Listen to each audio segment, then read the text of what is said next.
Assalamualaikum warahmatullahi wabarakatuh. Perkenalkan, nama saya Lismawati, NPM 1921020486, kelas HTNH semester 4.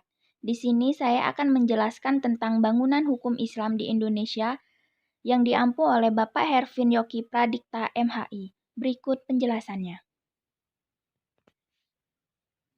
Yang pertama ada Divine Law dan Man-Made Law sebagai teori hukum.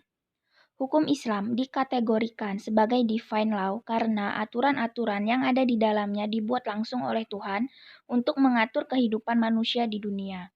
Bila kita perhatikan, pengertian di atas betul-betul menempatkan hukum Islam sebagai entitas yang murni, bersifat top-down, dan melepaskan aspek-aspek historis sosiologisnya. Sebagaimana yang dapat kita pahami pula dari kutipan di bawah ini. Konsep hukum, menurut usul fikih pada dasarnya, terletak di atas pandangan bahwa hukum itu bersifat keagamaan. Sejak periode paling awal sejarah Islam, hukum telah dipandang sebagai keluar dan merupakan bagian dari syariah. Adapun syariah, sebagaimana telah dijelaskan, adalah pola tingkah laku manusia yang diatur oleh Allah Subhanahu wa Ta'ala. Konsep hukum seperti itu sejalan dengan pandangan bahwa hukum itu harus bersumber langsung atau tidak langsung dari wahyu Tuhan, yaitu Al-Quran, dan penjelasannya dari Nabi Muhammad SAW yang disebut sunnah. Bila kutipan di atas dikaitkan dengan politik, maka itulah yang disebut dengan nomokrasi negara Islam. Sifat nomokrasi negara Islam menunjukkan kepercayaan terhadap supremasi hukum suci yang menjadi sumber otoritas pemerintahan. Peraturan suci seperti secara inheren memiliki karakter supranatural dan yang luar biasa atau supranatural and extraordinary karakter. Ikatan-ikatan penyatuan antara agama dan negara dan supremasi hukum suci berasal dari kehendak Tuhan secara bersama-sama menegaskan kembali kewajiban setiap hamba untuk taat kepadanya. Menurut Kaduri, warga negara Islam adalah hamba Allah dan hukum-hukumnya adalah hukum suci, karena ia berasal dari Allah Subhanahu wa Ta'ala, tidak diterapkan oleh manusia. Hukum suci seperti itu adalah pasti benar, dan manusia hanya bisa mematuhi karena Allah Subhanahu wa Ta'ala lebih mengetahui dari otoritas maupun terhadap kebutuhan-kebutuhan hambanya.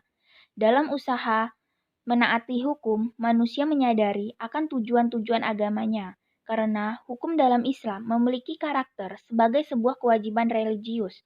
Pada waktu yang sama, ia juga memberikan dukungan politik bagi agama Islam.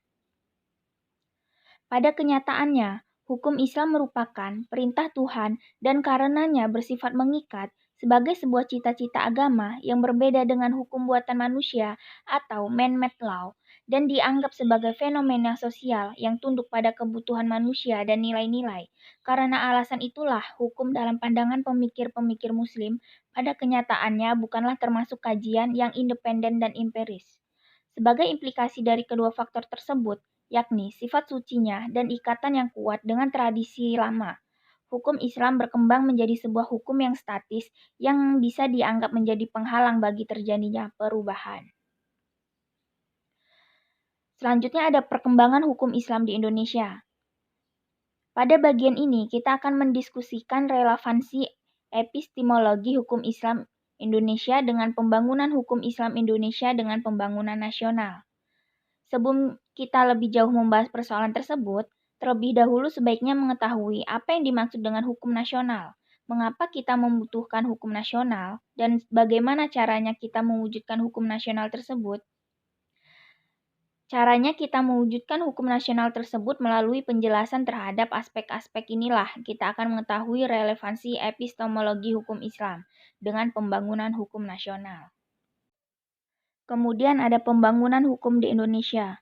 Dalam rangka membangun sistem hukum nasional, pemerintah menerapkan kebijaksanaan untuk memanfaatkan 3 sistem yang eksis atau living law di Indonesia, yaitu sistem hukum adat, Islam, dan Barat atau Belanda sebagai bahan bakunya.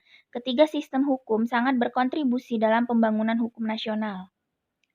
Tatanan hukum nasional Indonesia harus mengandung ciri-ciri sebagai berikut. Yang pertama, berwawasan kebangsaan dan berwawasan Nusantara. Kedua, mampu mengakomodasi kesadaran hukum kelompok etnis, kedaerahan, dan keyakinan agama. Ketiga, sejauh mungkin berbentuk tertulis dan terunifikasi. Keempat, bersifat rasional yang menyangkut rasionalitas efisiensi, rasionalitas kewajaran, rasional kaidah dan nilai. Kelima, responsif terhadap perkembangan aspirasi dan ekspektasi masyarakat. Kemudian, ada perkembangan hukum Indonesia, sarana dan prasarana.